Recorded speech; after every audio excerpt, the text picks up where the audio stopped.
On va pouvoir démarrer. Encore une fois, bonjour à tous pour ceux qui viennent d'arriver. Loïc, je vais juste introduire rapidement le concept d'aujourd'hui et puis après on démarrera avec Sébastien. Donc, en fait, aujourd'hui, c'est un petit peu une nouvelle idée qu'on a eue de vous proposer comme format de cette factory. Pour ceux qui ont assisté aux précédentes, on a souvent présenté des cas d'usage de l'IA, des fois aussi des définitions. On a aussi un peu parlé de la gestion de projet il y a déjà plusieurs mois. Et là, on s'est dit, comme on est souvent preneur en tant que copilote de sessions assez interactives et finalement d'échanges aussi avec les gens qui participent au Factory, on s'est dit que ça pourrait être intéressant de parler avec une entreprise d'une problématique, de son activité, éventuellement qu'est-ce qu'on pourrait faire en termes d'IA sur une vraie problématique. Et ce qui a pour intérêt, enfin, ce qu'on s'imaginait, c'est que ça aurait été intéressant pour vous en tant que participant de voir quelles sont les questions qu'on se pose, comment on aborde le sujet, comment on dégrossit un sujet d'IA dans l'optique d'aller après vers quelque chose de plus défini et qui peut après enchaîner sur le début d'un développement, d'une preuve de concept ou d'un produit minimum, etc. Donc, c'est un peu un exercice sans filet, c'est-à-dire qu'on a eu un échange en amont avec Sébastien, que je remercie encore aussi d'avoir décidé de faire le test et de proposer son sujet. Mais donc, Loïc et moi, on va être les animateurs principaux. Si les participants, vous avez des questions à poser à Sébastien ou à nous-mêmes, mais surtout, n'hésitez pas, ça n'a pas juste vocation à être Loïc et moi et Sébastien qui parlons. Mais voilà, c'est un peu sans filet parce que voilà, on va voir dont on va parler. On a bien évidemment Loïc et moi-même, on a l'habitude, c'est notre activité, donc on a l'habitude en tout cas de poser des questions. La clé, c'est dans les questions. Mais voilà, l'idée, voilà, c'est que ce soit pour vous aussi concret et voilà, n'hésitez pas si à la fin vous nous direz ce que vous en pensez et si ça donne aussi des idées à d'autres entreprises, ça peut être quelque chose qu'on réitère si ça vous convient comme format. Peut-être très rapidement aussi, je me présenter. Donc moi, Romain Bardon, je travaille pour le cabinet de conseil IDEA et je suis consultant en deep learning et j'aide les entreprises justement à partir d'un besoin très amont qui en général n'est pas de l'IA ou qui est assez flou. Et l'idée, c'est de transformer ça en un projet d'IA, donc faire du développement et jusqu'à du déploiement de solutions pour l'entreprise. Et Loïc, je te laisse, s'il faut, encore présenter Atos. Mais... Donc Loïc Maisonnas, moi je suis d'Atos Montpellier, donc responsable d'un pôle IA qui travaille justement sur la mise en œuvre de différents projets autour des méthodes d'apprentissage et de traitement. Donc Atos, pour aller très vite, on est quand même une grande entreprise avec du coup sur Montpellier, on est plutôt un site qui est dédié à travailler avec l'écosystème local, pardon. Et donc, du coup, c'est pour ça qu'on est ici à la Factory et pour ça qu'on souhaite échanger avec des entreprises et des personnes de l'écosystème toulousain et Montpellier. Très Voilà. bien. Sébastien, je vous laisse vous présenter, puis aussi nous présenter Odiris, qui est quand même déjà la première chose à faire. C'est voilà, qui est Odiris, c'est ce que vous faites. Okay. Alors, donc, déjà, merci de m'avoir invité. Je confirme qu'effectivement, ce test est réalisé sans trucage. Puisqu'effectivement, on a parlé un petit peu de la thématique, mais voilà, l'idée, c'était qu'on puisse la développer aujourd'hui. Odiris, donc, moi, au départ, j'ai voulu, en 2015, réfléchir à un outil qui permette de faire du matching entre candidats et recruteurs, en renseignant un certain nombre de critères qui sont liés, on va dire, aux critères de recrutement, que vont être les technologies maîtrisées, la disponibilité du candidat, la rémunération. Enfin, prendre vraiment presque une vingtaine de critères, en fait, et faire en sorte que, du coup, on fasse un pré-filtre pour présenter aux candidats puis aux recruteurs les opportunités qui pouvaient matcher. Bon, ça n'a pas trouvé son public, parce que, en fait, pour reprendre un petit peu l'histoire de la mayonnaise de tout à l'heure, il faut mettre beaucoup d'argent, donc beaucoup d'huile, en fait, pour que la sauce prenne et réussisse à capter donc, beaucoup de candidats et donc beaucoup de volumétrie. C'est pas grave, on a poursuivi en fait ce que fait aujourd'hui Odiris, mais on l'a un peu laissé de côté. Et puis, depuis quelques années, en fait, on exploite de plus en plus de CV, puisque du coup, on fait aussi du recrutement en mode cabinet. Et donc, on traite énormément de quantité de données et de CV. Et donc, aujourd'hui, pour nous, l'intérêt, c'est de se dire, finalement, tout ce temps de lecture de CV, d'extraction de données, c'est un peu du temps perdu parce qu'en fait, une machine serait capable en fait, de le faire. Et nous, on serait capable de classifier les différentes données selon l'importance. Alors, on a des outils qui permettent de lire des CV, mais ils sont assez parcellaires, en fait. Et ils ne vont pas venir croiser les informations avec ce qu'on peut avoir comme besoin par rapport à des clients.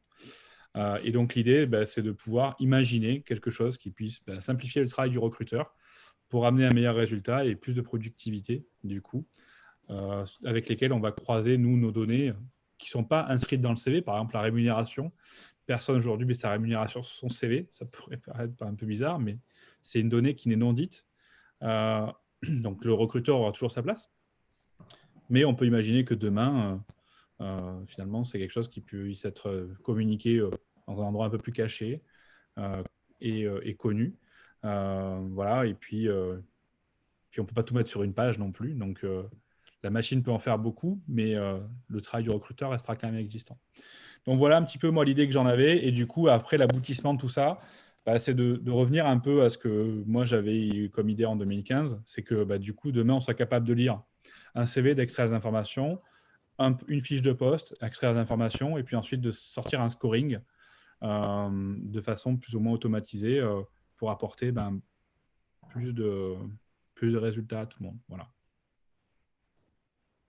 Très bien. Écoutez, c'est assez clair. Ou peut-être du coup, vous travaillez donc avec d'autres cabinets de... Enfin, comment vous trouvez vos profils et comment vous trouvez les entreprises qui cherchent des profils? C'est quoi le flow aujourd'hui Alors, comment est-ce qu'on trouve les profils? Alors aujourd'hui, on utilise beaucoup LinkedIn, mais pas mal aussi d'autres job boards. Donc, il y a des CV Tech. On a des CV Tech qui sont publics, APEC, Pôle emploi, bon, qui ne sont pas très fournis. Hein. Et on va utiliser des CV Tech payantes comme Jobtick, pour ne pas les citer, mais vous en avez d'autres. Vous avez Cadre Emploi, vous avez... il y en a tout un tas qui sont très souvent créés avec des spécificités métiers. Jobtick, par exemple, très tourné sur le domaine IT. Mais par exemple, le cadre emploi va viser le public cadre. Mais vous pouvez avoir Météo Job qui peut être aussi un job board plus généraliste. Donc voilà. Et ça, ou Monster d'ailleurs, c'est vrai que du coup, je cite à chaque fois, j'en oublie toujours, hein, parce qu'il y en a tellement. Et donc, toute la difficulté, c'est que du coup, nous, en tant qu'entreprise, si on devait s'abonner à chacun des job boards, bon, déjà que l'abonnement au job board est assez coûteux, en fait, ça devient vite très, très cher, quoi. Donc, l'idée, c'est effectivement de maximiser les profils qu'on a identifiés pour les positionner chez nos clients. Et donc, comment est-ce qu'on fait pour capter les clients? Alors, il y a plusieurs méthodes. Alors, moi, la mienne, c'est la suivante, c'est de faire un mapping en fait, des compétences en fonction des entreprises. Et donc, dès lors qu'on identifie un profil qui peut matcher, on le présente en fait à l'entreprise. Quel est ou non exprimer un besoin, ou vous savez en amont qu'elle a un besoin? Alors, en général, c'est plutôt sur un besoin exprimé, mais des fois, on est sur des besoins non exprimés. Et on sait que le marché caché quand même de l'emploi est assez fort. Donc, l'idée, ça va être de dire on a trouvé un super profil qui est en disponibilité sur le marché, on vous le propose. Et donc, après, les clients acceptent ou pas le profil qui est proposé. Mais bon, voilà, c'est quelque chose qui peut fonctionner. Du coup, vos domaines d'intervention, ils sont variés. Vous avez des thématiques d'entreprise, enfin, et des domaines de compétences spécifiques ou c'est multidomaine? Oui, en fait, alors nous, on traite plutôt tout ce qui va être tourné autour du métier de l'ingénieur en IT, notamment. Et uniquement ingénieur IT, ou ça peut être ingénieur, quel que soit le... Alors, ça nous est arrivé de recruter des profils qui étaient ingénieurs sur d'autres domaines. Mais c'est vrai que moi, j'ai plutôt une passion pour ce domaine-là. Et donc, du coup, je sais pas, ça transpire un petit peu dans les recrutements qu'on peut faire. D'accord. Puis, c'est aussi, pour ne pas se cacher, c'est là où il y a le plus de besoins, hein, clairement. C'est là où le marché est le plus tendu. Après, bon, on peut trouver aussi dans le domaine des travaux ou des matériaux aussi des profils. Voilà. J'ai appris récemment, par exemple, qu'on cherche des ingénieurs en soudure et que c'est hyper recherché, que personne n'en trouve. Ouais, attendez ce qu'on me laisse le temps. Ouais, je t'écoute. Non, je fais Ah, un webinaire. Mais... juste un... Désolé, vous êtes en... Voilà, merci pour le micro. Oui, les soudeurs, j'ai travaillé 8 ans dans la construction pétrolière. Je confirme que soudeur, c'est un métier à rechercher. Alors, il y a des hauts et des bas selon les projets internationaux, mais c'est plus prometteur que ce que ça peut en paraître comme ça. Sébastien, ouais, juste une question, Sébastien. Tu disais que tu es sur des domaines de compétences particuliers, mais du coup, tu fais un mapping de compétences. Ce mapping de compétences, tu le bases sur ta propre expérience. Tu as des référentiels de compétences? Comment tu Alors, fonctionnes? oui, alors en fait, effectivement, on a conçu des référentiels de compétences. Alors, on en a utilisé certains. Après, on en a beaucoup conçu parce que les langages évoluent de manière permanente. Donc, il faut, voilà, et les référentiels ne sont pas toujours à jour, ou même, voilà, on va nous parler de PHP, mais on ne va pas nous dire quelle version. Enfin, je prends cet exemple-là, mais voilà, on peut prendre ça avec Angular et ainsi de suite. Donc, on s'est conçu nos propres référentiels. Après, nos référentiels, ils évoluent en fonction des besoins des entreprises aussi. On est plutôt sur des référentiels d'actualité. Très souvent, les besoins, on n'a pas de besoins sur du Pascal, par exemple. Enfin, pour nous, c'est très rare. Mais bon, voilà, pour dire même presque jamais. Donc, on est vraiment sur des technos qui sont plutôt d'actualité. Mais après, dans l'absolu, rien ne nous empêche d'aller recruter quelqu'un qui a des technos anciennes ou des compétences un peu éloignées. On a recruté, par exemple, quelqu'un qui était sur le domaine de l'environnement il y a presque 1 an et demi, 2 ans. On n'avait jamais recruté des gens qui étaient sur le secteur de l'environnement. En fait, ce que viennent chercher les gens en fait, en venant nous consulter, c'est de la rapidité en leur présentant des profils. Et en fait, nous, on sait globalement où chercher. On va faire un mapping des différentes entreprises qui utilisent les ressources ou les profils nécessaires. Donc, on fait un travail avec le client sur un peu notre planning de chasse. Et ensuite, en fait, on va aller scorer, entre guillemets, les profils qui vont être dans le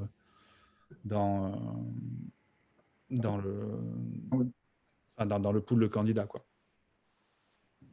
Et du coup, vous venez de dire que c'est la rapidité, enfin, on peut se tutoyer, je veux dire, c'est la rapidité qui fait un peu la force d'Odiris par rapport éventuellement à d'autres Alors, je agences. dirais pas que c'est la rapidité, parce qu'on peut être très rapide à envoyer des mauvais CV. Oui. Mais du coup, nous, notre stratégie, je sais que c'est pas la stratégie qui est la même pour tout le monde, mais nous, notre stratégie, c'est vraiment d'avoir des CV qui sont vraiment très qualifiés, en fait, qui sont vraiment dans le scope de ce qu'attend le client. Et en fait, ce qu'on se donne, nous, comme objectif, c'est des fois de prendre 3 CV qu'on a identifiés avant même de rentrer en contact avec les candidats pour demander au client si vraiment le profil est dans le scope de ce qu'il recherche, pour être en capacité de recalibrer en fait, le besoin si nécessaire. Du coup, quand tu dis rechercher les CV, donc c'est dans votre base, vous les stockez ces CV Alors, ou effectivement, vous avez... on a un logiciel qui nous permet de stocker effectivement ces CV-là. Et puis après, comme je disais, les CV pour lesquels on n'a pas encore de stockage, en fait, on va venir les capter dans des CV Tech et du coup les importer effectivement dans notre outil. Il y a une certaine standardisation dans l'import de différentes plateformes à l'intérieur de votre base de données pour intégrer justement ces CV?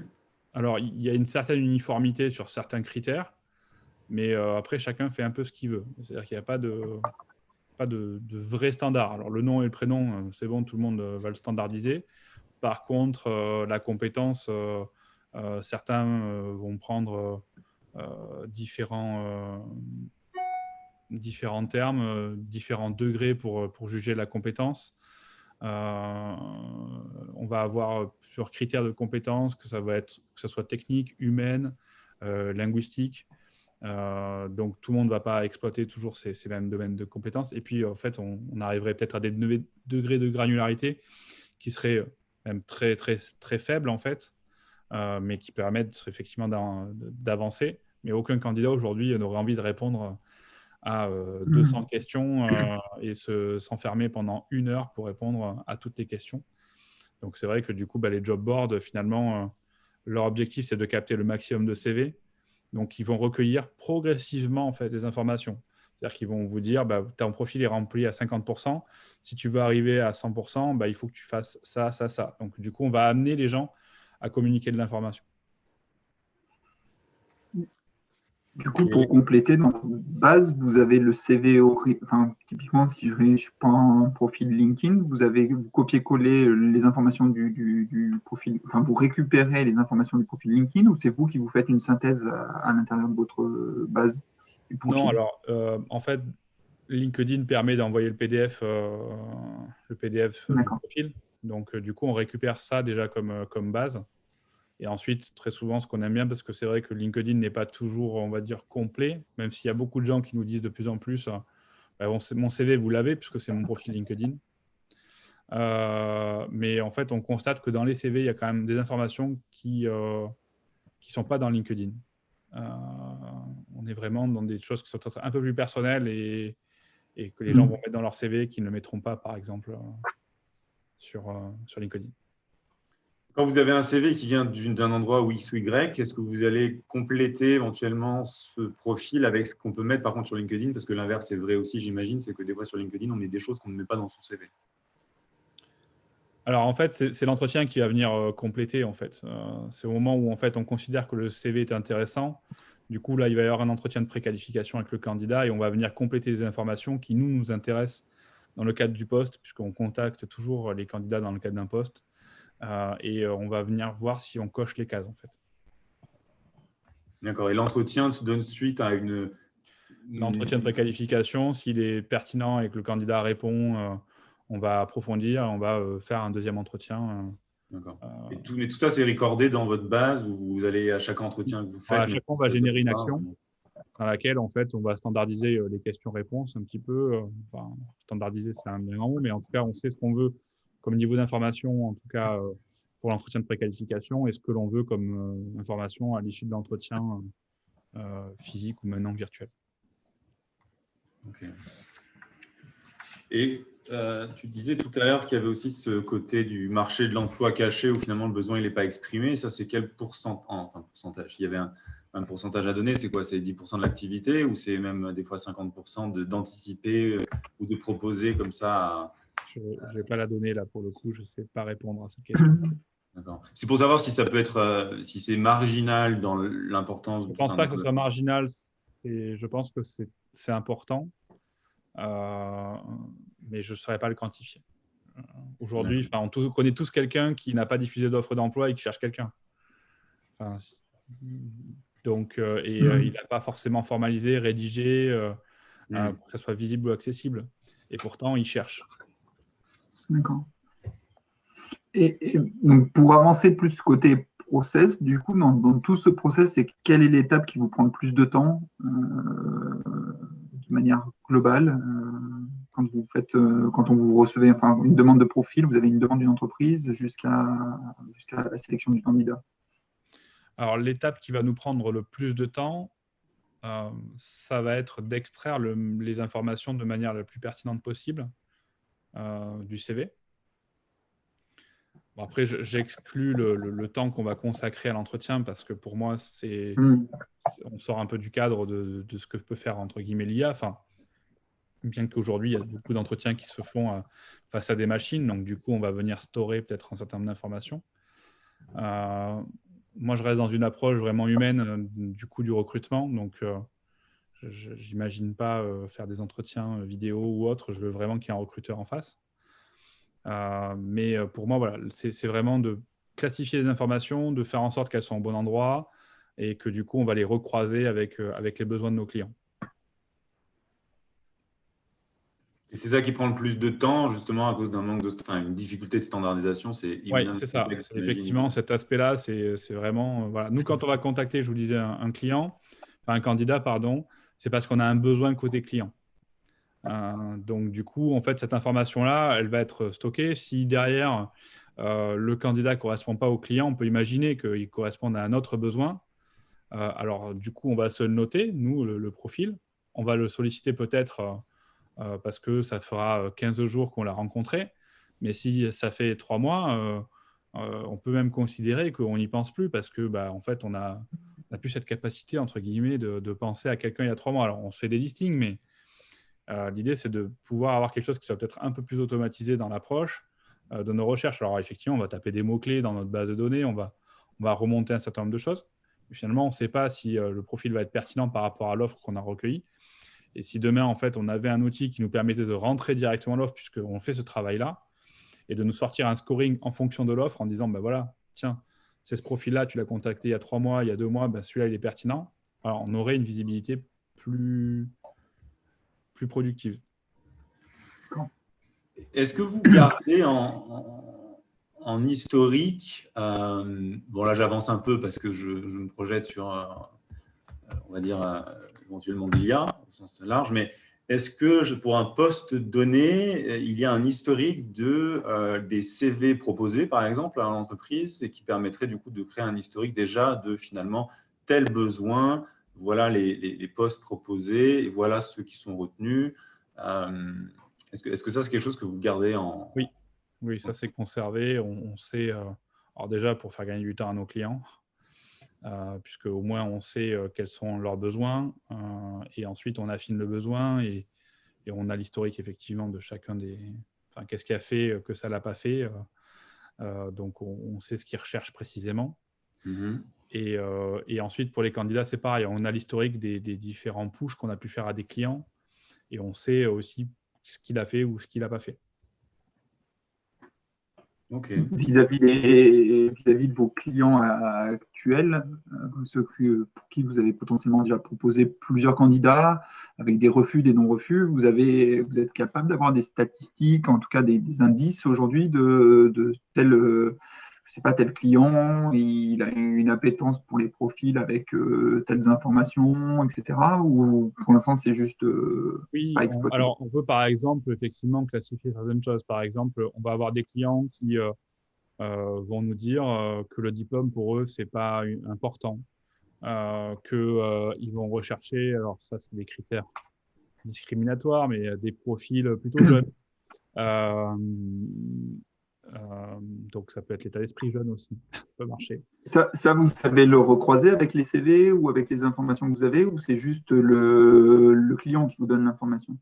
Non, ça va être le client lors de l'entretien de mission en fait qui va nous communiquer ces informations-là. D'accord. Donc nous, on a en fait une trame de questions, voilà, qu'on vient poser en fait au client. Puis au fur et à mesure du temps, en fait, ces questions-là disparaissent puisqu'on connaît notre client, donc on sait mécaniquement en fait ce qu'il attend en fait, et on sait automatiquement si ça peut matcher ou pas. Mais on a des cas inverses qui existent aussi, c'est-à-dire que très souvent, on s'est obligé de ne pas envoyer un profil qui au final a été recruté par le client et présenté par un autre cabinet. Et quand on questionne le client en lui disant pourquoi tu l'as recruté, bah en fait, il va nous dire en fait, là pour le coup c'était le cas, il nous dit en fait c'est un pari, elle correspondait pas au profil, mais le cabinet nous l'a poussé et on s'est dit bon allez pourquoi pas. Voilà. C'était bien vendu. Donc il y a aussi une partie qu'on maîtrise pas, c'est-à-dire que il y a aussi des choses qui sont peut-être pas tout à fait codifiables en tout cas. Après, ma question, c'était de savoir si s'il y avait une cohérence entre ce que demandaient les clients et ce qu'ils faisaient en réalité, ou si on voyait des écarts statistiquement quand on regardait un peu les données. Ouais. Très souvent, quand même, ça reste cohérent. Enfin, là, c'est vraiment Ça reste cohérent. le cas plus extrême. Et quel est le degré de récurrence avec vos clients? Est-ce qu'en gros, vous fonctionnez avec un pool de clients à taille humaine, on va dire, et en fait, vous avez beaucoup de récurrence, ou au contraire, vous êtes plutôt sur des one-shots avec un nouveau client, il a un besoin, et puis on ne le voit plus pendant 2 ans? Alors, il y a tout type de clients. Alors, il y a des clients avec lesquels on travaille de manière régulière puisqu'ils ont des plans de recrutement à l'année. Donc, du coup, on sait qu'ils vont avoir des besoins tout au long de l'année avec un planning qui est déjà établi. Janvier, il faut que je recrute tel profil. En mars, j'ai mon plan, j'ai ça. Donc, on va savoir effectivement précisément ce qui va se passer. Et puis d'autres vont nous contacter en mode urgence en disant j'ai besoin pour lundi d'un profil comme ça. Bon, ok. On essaye de pallier, on va dire, et de faire en sorte d'exploiter notre base et des profils aussi qu'on a sourcés. Mais bon, voilà, on a vraiment plusieurs typologies de clients. Et qu'est-ce qui serait le plus… Parce que, encore une fois, dans l'idée d'identifier des pistes qui pourraient vous aider, c'est toujours important, et Loïc n'hésite pas à compléter, mais c'est que voilà, on peut avoir, ça sera peut-être pertinent de se dire, je vais plutôt cibler les clients récurrents parce qu'avec eux, j'ai peut-être plus de données ou le chiffre d'affaires est plus important. Ou au contraire, c'est les one-shot qui veulent quelque chose pour hier, qui sont finalement le plus chronophages et qui pour eux est peut-être d'ailleurs à moins de valeur ajoutée parce qu'il y a peut-être beaucoup moins de conversions, par exemple, et pour lesquels ce serait peut-être plus pour eux que ce serait intéressant d'avoir un projet. Et en plus, ça peut être des projets orientés et assez différents finalement. Alors, c'est vrai que du coup, ceux qui ont des projets pour lundi, c'est vrai que c'est ceux qui vont nécessiter le plus de ressources parce que effectivement, il y a un enjeu, c'est le temps. Et que du coup, voilà, on va essayer de mettre plus de moyens, peut-être à tort des fois, parce que finalement, on sait que si on n'a pas trouvé, c'est perdu. Mais on sait aussi que si on trouve, on peut gagner. Mais tout l'enjeu, ça serait peut-être de mettre plus de moyens en termes de machines là-dessus pour gagner du temps. Mais il n'y a pas de vraie cohérence, en fait, puisque le besoin qui est formalisé pour le lundi peut être aussi bien écrit que celui qui a été formalisé 2 mois avant. Donc, en fait, et peut-être qu'on n'aura pas rencontré le profil et qu'on l'aura rencontré la semaine suivante, mais on ne le sait pas encore. Voilà. Donc, il y a tout un tas de choses qui s'enclenchent. Après, dans le process, lorsqu'on écrit une annonce, il y a quand même une certaine inertie, c'est-à-dire qu'entre le moment où on diffuse l'offre, il va falloir le moment où les candidats en prennent connaissance, ou dans lequel ils candidatent. Il va falloir qu'on leur réponde. Donc, il va falloir que si leur candidature est pertinente, qu'on apporte une réponse et qu'on organise une préqualification. Donc, tout ça, en fait, ça fait partie du cheminement d'informations qui sont collectées. Et donc, du coup, effectivement, les plannings sont ce qu'ils sont. Chacun a sa vie professionnelle, personnelle. Donc, forcément, tout ça, il y a une certaine latence qui se fait. Donc, nous, l'intérêt, c'est que du coup, on soit le plus réactif possible. Donc, c'est que ces données-là qu'on a renseignées, en fait, on soit en capacité de dire au client, tu cherches un profil comme ça, voilà, on sait qu'il est dispo. Parce que c'est pareil, des fois, il y a des candidats qui étaient dispo la veille et qui sont plus disponibles le lendemain. Oui, c'est un peu gênant du coup de les proposer à son client. Exactement. Donc, on les contacte d'avant. Et d'ailleurs, ce temps de contact des profils potentiels, il est chronophage, j'imagine, parce qu'il faut que… Oui, c'est vrai que ça, c'est un sujet. C'est vrai que c'est du temps. Il faut le vivier, il faut le faire vivre. Et effectivement, pour le faire vivre, il faut reprendre contact avec les candidats. Donc, on va les appeler pour savoir où est-ce qu'ils en sont dans leur recherche, s'ils ont des pistes encore en cours, s'ils ont trouvé. Et dans ce cas-là, pour nous, ça sera la fois suivante. Mais effectivement, ça, c'est du temps qu'on accorde aux candidats. Et ce serait à votre avis, par rapport justement au côté humain ou machine, est-ce que ce serait envisageable, je ne sais pas, de les contacter et personne n'a envie de remplir des formulaires, mais en même temps, quand on est en recherche active de travail, en général, on prend le temps. Et peut-être plus que d'appeler les gens et de rappeler, tiens, il faut que je rappelle un tel et avoir une to-do list longue comme le bras, d'avoir comme une plateforme, un outil qui permet en fait finalement de réactiver un profil et de le collecter chez lui en 30 secondes, ce qu'on avait lui demandé au téléphone, qui, à mon avis, des questions assez ouvertes et fermées. Enfin, assez fermées, je veux dire. Et pas ouvertes. Oui, après, c'est vrai qu'il y a des solutions qui existent comme ça, où les personnes en fait envoient des SMS et du coup, il y a effectivement, es-tu encore en recherche? Oui, non, voilà. Après, je ne sais pas comment certains candidats vont interpréter la chose. Il y en a certains pour qui ça va être bien perçu, et puis d'autres qui vont se dire, c'est quand même très automatisé, c'est pas du tout dans l'approche humaine que j'envisageais. Donc après, peut-être que ça peut se faire dans une deuxième étape, c'est-à-dire en disant, écoute, en termes de suivi, on va mettre en place quelque chose d'automatisé, vraiment accompagner en fait les gens. Ça peut s'imaginer effectivement. Ok. Vous avez parlé tout à l'heure de génération d'actions standards quand vous allez contacter un candidat et que vous allez avoir des questions à lui poser. Est-ce que typiquement d'avoir des outils pour aider à poser les bonnes questions aux candidats, ça pourrait être quelque chose qui d'apprendre de ces données-là pour savoir sur un candidat, sur un profil, quelles sont les questions qu'il faut lui poser, de guider en fait l'entretien. Ça pourrait être des choses qui sont intéressantes pour vous ou pas du tout? Je pense pas que ça le soit. Enfin, en fait, cette trame, elle est déjà écrite, donc finalement, les questions restent assez basiques, hein. Enfin, je fais court, mais bon, vous êtes en recherche, oui, non. Depuis combien de temps? Est-ce que vous avez des pistes en cours? Est-ce que du coup, vous êtes mobile? Quelle est votre rémunération? Qu'est-ce que vous visez? Voilà, ça va être ces questions-là. Combien D'accord. d'expérience disposez-vous? OK, voilà. Et puis, en fait, ces questions-là sont assez normées pour savoir si effectivement, par rapport aux besoins que l'on a, finalement, c'est utile d'aller plus loin et de programmer un second entretien. Et dans ce cas-là, dans cette phase de second entretien, on va présenter le poste au candidat et on va rentrer un peu plus dans les détails euh, pour lui présenter. Effectivement, on va démarrer succinctement quand même. On va lui présenter en quelques lignes, déjà savoir si ça peut l'intéresser. Parce qu'évidemment, si on lui présente, on programme le deuxième entretien et on lui présente le poste, que ça n'intéresse pas, c'est du temps perdu pour tout le monde. Donc, on lui en parle en quelques lignes. Et si oui, dans ce cas-là, on programme le deuxième entretien. Et du coup, ça veut dire que le premier entretien de pré-qualif, il est extrêmement normé. Donc, il est vraiment. Oui, il est normé. Effectivement, il doit durer 10 à 15 minutes, pas Hmm. plus. Vraiment, l'idée, c'est que ça soit un échange bref pour savoir s'il y a de l'intérêt de chaque côté D'accord. et de la pertinence par rapport, on va dire, aux attentes des uns et des autres. Et quelque chose que je me posais aussi comme question, c'est tout à l'heure, tu disais que des fois, les offres des clients étaient plus ou moins bien formulées. Donc, une offre qui est très claire, bon, très bien, mais une offre qui n'est pas, justement, qui est vague, c'est quoi après le processus derrière pour la rendre exploitable? Est-ce que c'est une rediscussion avec le client? Est-ce que c'est une réflexion et voilà, on passe 2 heures à imaginer ce que le client voulait dire? C'est quoi le… Alors, quand ce n'est pas clair, en fait, bah, nous, si on ne la comprend pas, on va demander au client ce qu'il attend. Hmm. Donc, on va lui poser des questions précises en fait, par rapport à son besoin. Et du coup, on va lui dire clairement ce qui pour nous n'est pas clair et de nous demander de repréciser et de verbaliser en fait les choses.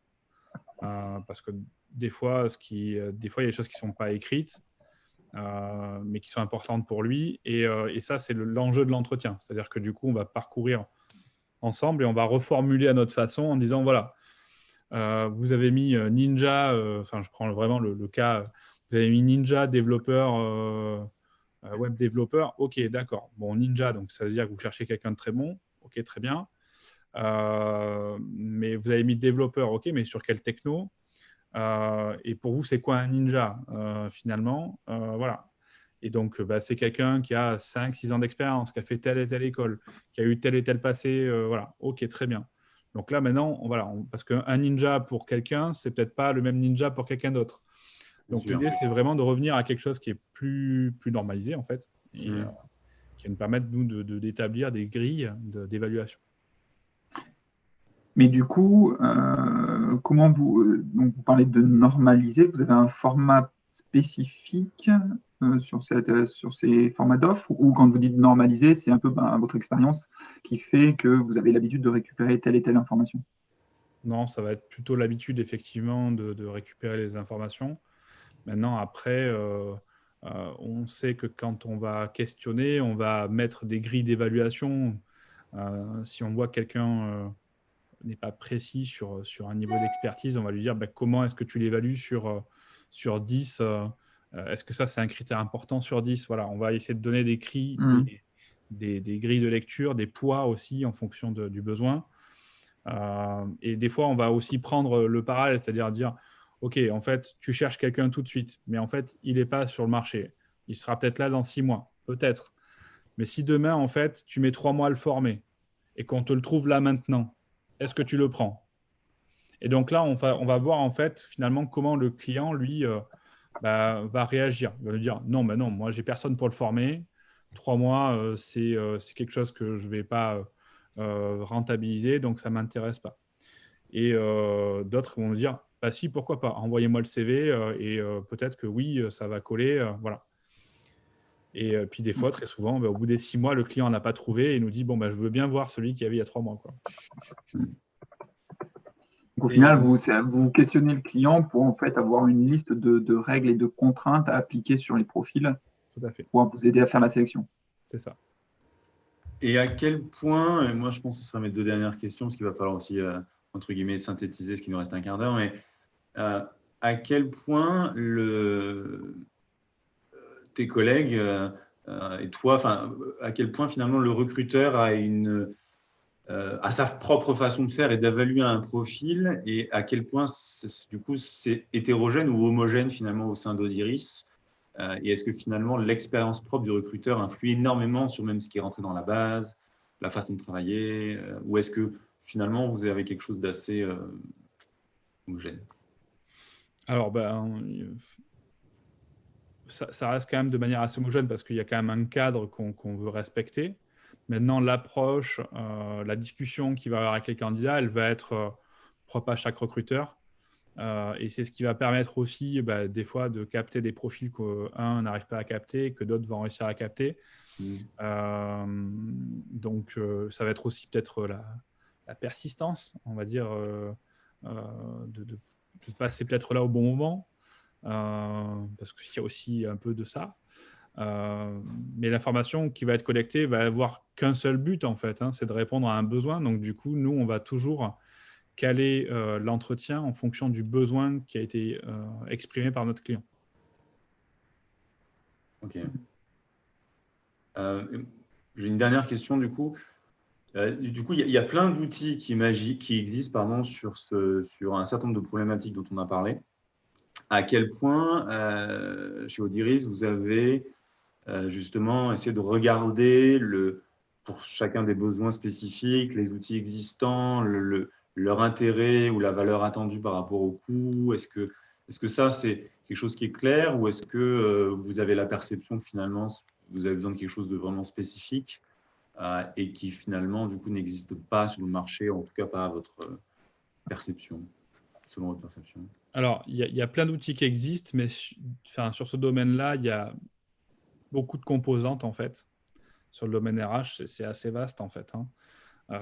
Chaque domaine va exploiter certaines choses. Par exemple, nous, on est sur le domaine RH, la partie recrutement. Mais on pourrait même être sur la partie amont, qui va être la partie sourcing recrutement. Ensuite, il y a des solutions qui vont être adaptées pour ça, donc les job boards notamment. Puis il y en a certains qui vont plutôt travailler sur la partie intégration des collaborateurs, suivi des collaborateurs, montée en compétences, gestion des compétences au sein d'entreprise. Donc, ce sont des outils encore qui sont différents, puisqu'on va parler de gestion des emplois ressources au sein d'entreprise. On va avoir des logiciels de paye qui sont liés au RH. Donc, vraiment, le domaine est quand même assez vaste. Chaque entreprise a une vision particulière de gérer ça. Il y en a certains qui vont faire passer des tests psycho, d'autres qui ne le feront pas, d'autres qui vont demander à faire passer des entretiens avec 3 collaborateurs. Donc, les process sont différents, variés selon les entreprises. Il y a même qui vont recruter par le jeu. Donc, je pense notamment à Coding Game, par exemple, qui fait ça. Donc, il y a tout un tas de process qui sont différents. Donc, c'est vrai que c'est difficile d'avoir une solution qui réponde en fait à toutes les problématiques. Chacun trouve l'élixir, cherche l'élixir, mais personne pour l'instant ne l'a trouvé. Parce que, en fait, il n'y en a peut-être pas, en fait. Oui, après, j'imagine qu'il faut aussi peut-être pas chercher quelque chose qui fait l'intégralité, mais plutôt des mini-briques qui répondent ponctuellement à des besoins. Et donc, les mini-briques, le problème, c'est que du coup, en fait, beaucoup de solutions sont intégrées avec des process qui leur sont propres, et ils ont fait des choix. Qui, du coup, ne sont pas adaptés à vos besoins. Alors, oui, pas complètement. Nous, on a une solution qu'on utilise qui nous permet de faire le suivi, qui s'appelle Wood Manager, qui n'est pas une solution dédiée au métier RH, mais qui est plutôt dédiée au métier des SS2I.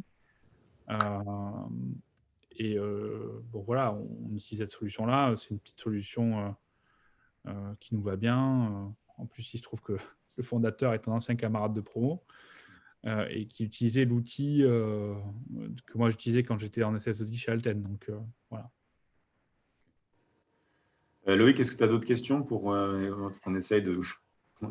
Juste peut-être une question un peu plus technique aujourd'hui, parce que du coup, sur la recherche de profil au sein de vos bases de données, donc vous avez du coup juste de la recherche standard. Aujourd'hui, je tape des mots-clés, je cherche ces mots-clés dans les CV, dans les questions qui ont été posées. C'est quelque chose qui est donc du coup dans un outil que vous avez déjà, ou c'est une base de données que vous avez construite? Enfin, la question, c'est quel est le niveau de cette brique technologique à ce jour? Alors, on a un outil qui va être capable de lire les CV, d'extraire certaines informations, notamment une partie des compétences, mais il ne va pas être capable, par exemple, de lire une image.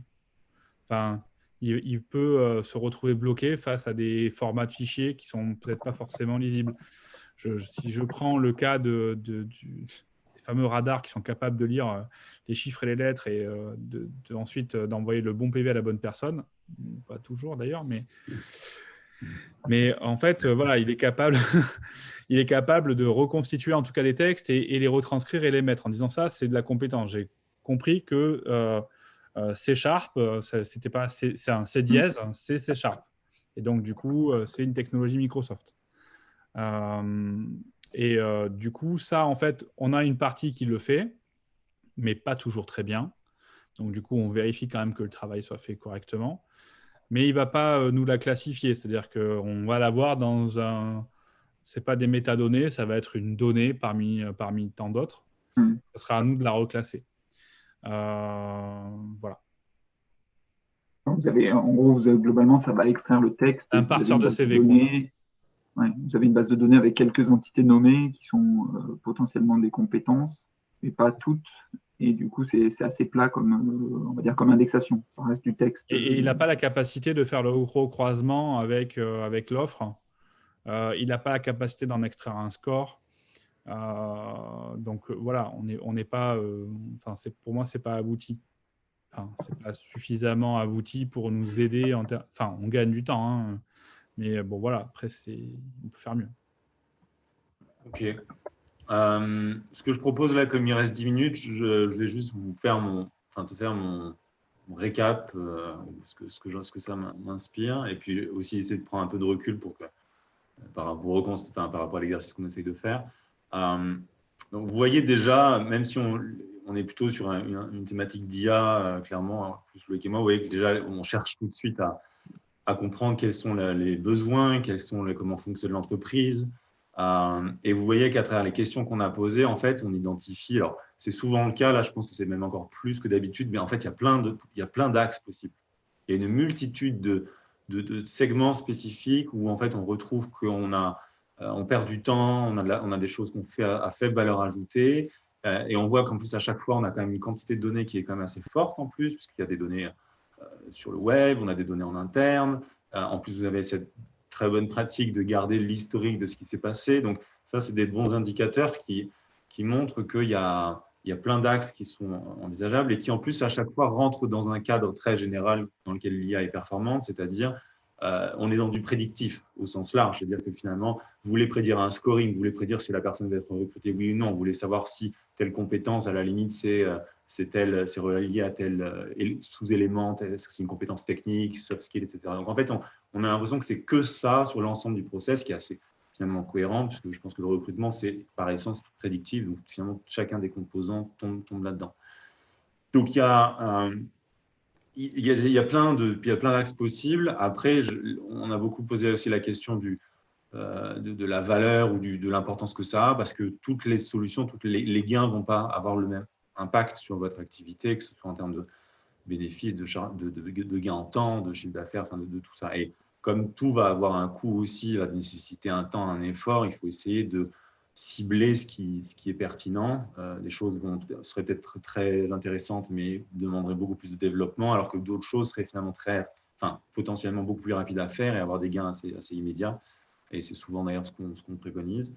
Et juste pour finir, et après je laisse la parole, finir, on va discuter, mais clairement, on voit qu'avec ce qu'on appelle le NLP, donc le traitement du langage naturel, que l'IA aujourd'hui c'est assez bien faire avec que ce soit les chatbots on les voit comme des entités qui répondent à des clients, mais cette technologie-là, en fait, pourrait déjà faire un certain nombre de choses que vous avez besoin d'automatiser finalement.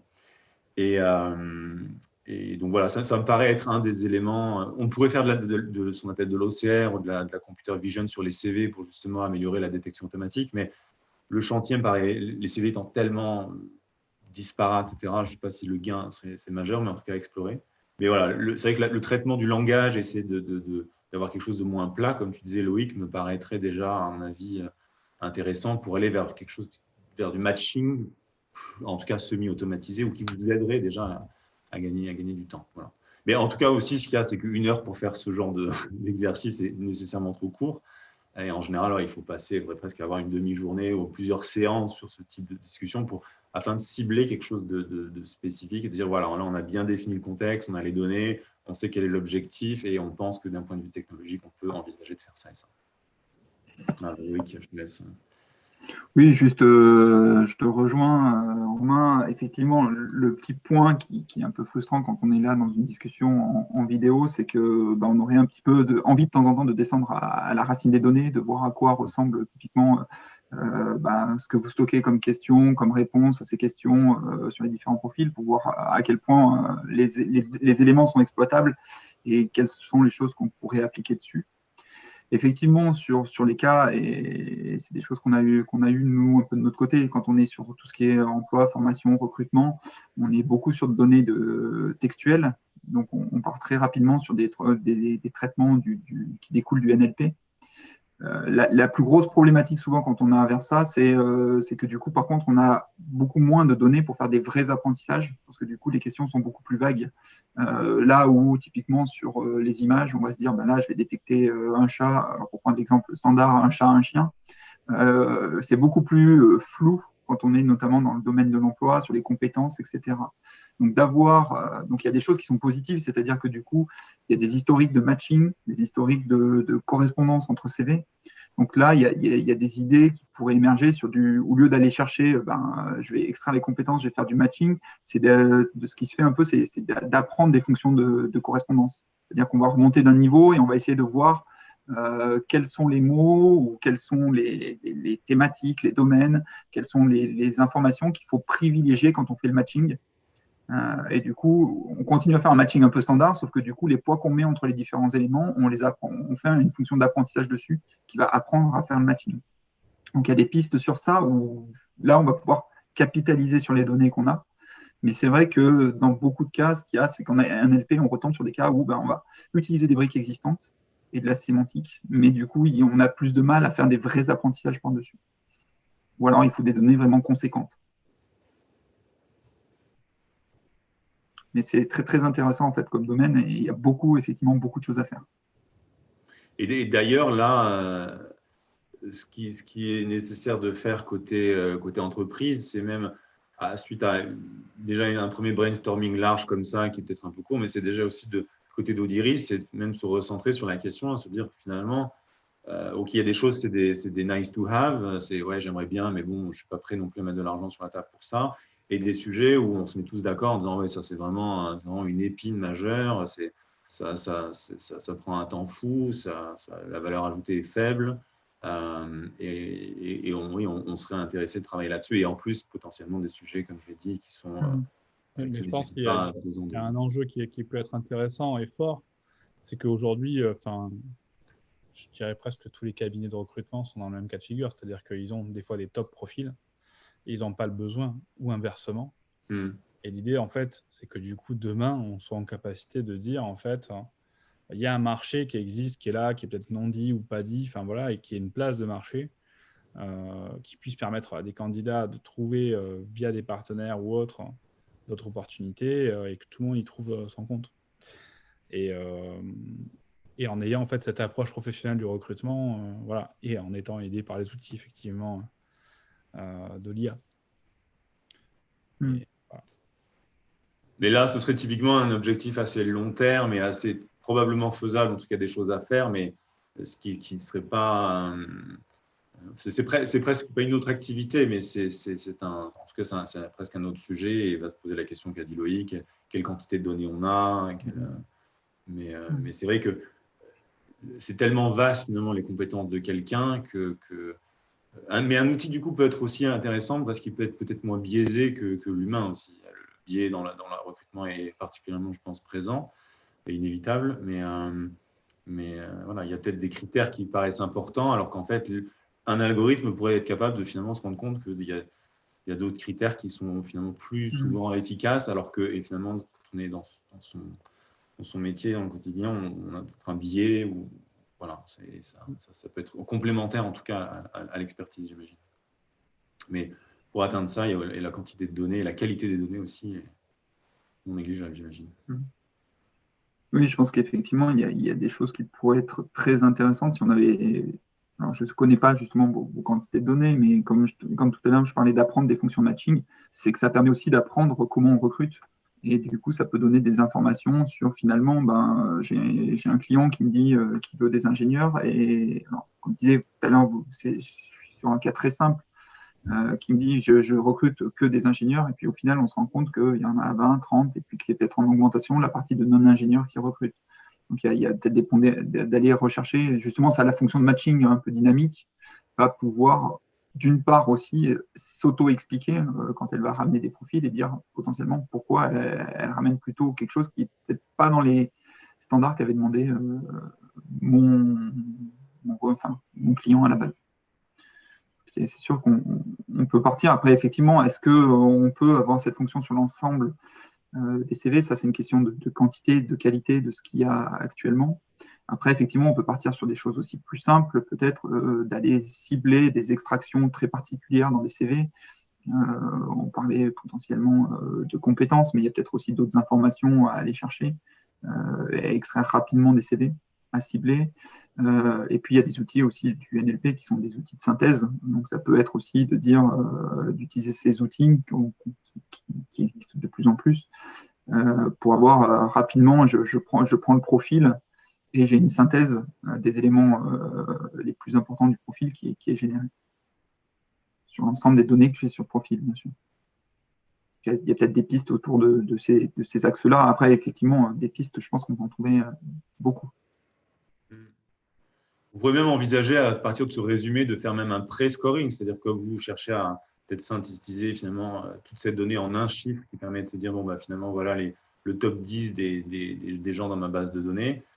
Ce serait sûrement imprécis, mais voilà, si la masse de données qu'il y a chez Odiris est trop volumineuse pour même le faire à la main, on peut se dire que ne serait-ce qu'un algo qui va faire sa propre estimation, qui en plus pourra apprendre, parce que là, il y a une historique qui en plus va continuer à se créer. Donc, on pourrait vraiment envisager de l'apprentissage, j'imagine, même s'il faudrait cibler les sujets pour que ce soit faisable, mais ça pourrait ne serait-ce qu'être une aide et après, vous pouvez tout simplement aussi voir à quel point l'algo il fait du scoring proche de ce que vous estimez. Et vous vous rendrez peut-être compte aussi que finalement, entre 3 recruteurs, vous avez un scoring qui est différent et finalement, l'algo permettra d'avoir aussi une autre vision.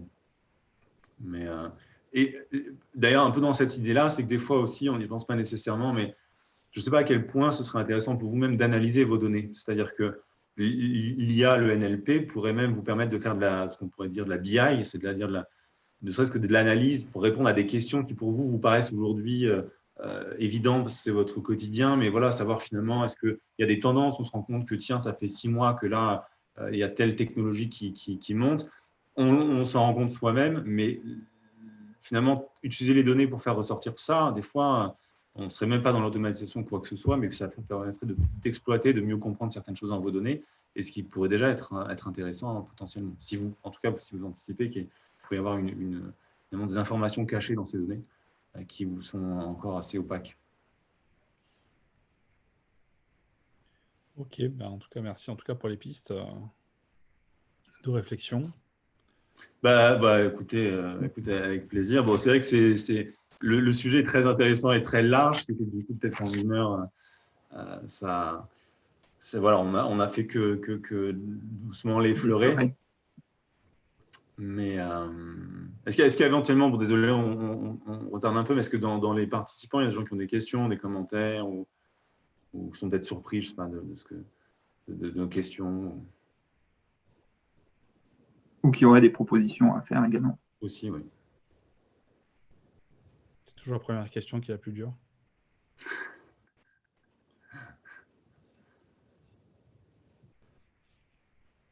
Bon, si pas de questions, je propose qu'on conclue là. Donc, voilà, vous voyez que ça mériterait quand même au moins, je dirais, une bonne demi-heure de plus, voire une heure de plus, ou peut-être une première session comme ça, et après, chacun réfléchit aussi dans son coin. C'est souvent ça c'est quand on dort dessus. Hein. Ça permet aussi de… Pardon, c'est Sabrina. Bonjour, je suis Voilà. arrivée un peu en retard. Donc, je me demandais, là, en écoutant tout ça, est-ce qu'on pourrait pas essayer d'avancer un peu en off pour restituer peut-être dans une autre séance des pistes? Parce que, voilà, je pense que sinon, passer plusieurs Ouais. séances comme ça en live, c'est peut-être un peu lourd, mais peut-être, voilà, essayer d'imaginer de faire je sais pas, ou un autre rendez-vous téléphonique ou quelque chose voilà, en off pour histoire de creuser un peu quelques pistes et de présenter dans une future séance ce à Ouais. quoi ça pourrait aboutir, voilà, pour être un peu plus concret. C'est vrai qu'effectivement, le Ouais. temps, c'était sans doute ambitieux, Oui, plus qu'ambitieux. Mais c'est pas grave, en tout cas, le sujet est passionnant et on voit quand même à quel point il faut décortiquer les choses et analyser pour aller identifier toutes les pistes et qu'il y a énormément de pistes sur des sujets comme cela pour mettre en œuvre de l'IA. Donc ça, c'est très positif. Mais voilà, si on peut effectivement se dire que C'est une on bonne essaie de idée. creuser un peu le sujet, puis pour présenter dans une future En plus, ça séance. pourrait être juste je sais pas, un quart d'heure dans une future factory, ça n'a pas nécessité Oui, d'être. voilà, mais voilà, juste pour dire, Et- voilà, fort de ça, il y a telle piste qui nous semble, enfin voilà, on va voir Mm. juste où on sera allé, mais parce que je trouve ça un peu dommage sinon de s'arrêter là. Oui, oui, je reste un peu sur ma faim. Bah, ça Ouais. dépend aussi, Sébastien, qu'est-ce que Oui, voilà, Sébastien. on va rien vous imposer. envie, est-ce que ça Non, mais tire? je pense que ça peut être effectivement intéressant de pouvoir, remûrir le sujet, en tout cas. Moi, j'avais une approche un peu différente de la question, donc forcément, les réponses que vous apportez sont encore un peu floues pour moi.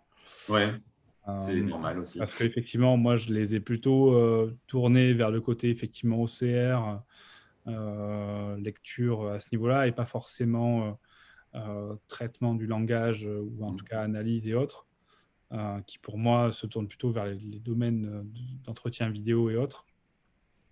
Mais pas nécessairement, justement. Oui, mais après, c'est vrai qu'aujourd'hui, on fait tous nos entretiens finalement en visio, donc on pourrait peut-être imaginer enregistrer ces entretiens-là pour en retirer une synthèse, mais bon, voilà. À mon avis, il y a une mine d'or d'informations à collecter, mais bon, ce n'est que mon biais, mon biais habituel. Mais oui. Très bien. Bah oui, si Sébastien, on en discute, mais c'est vrai qu'il faut faire comme une espèce de synthèse qui même aiderait finalement tous les gens qui sont là aussi pour se poser un peu des questions et pour voir finalement qu'est-ce qu'on pourrait, comment on résumerait ça, et ça permettrait de finir l'exercice et de.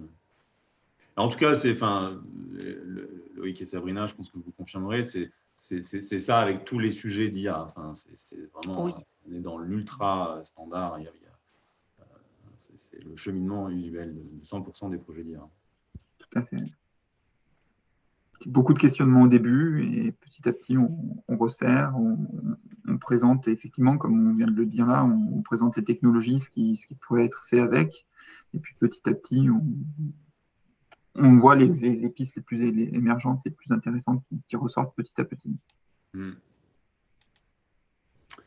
Très bien, bah, écoutez, merci à tous. Merci à tous.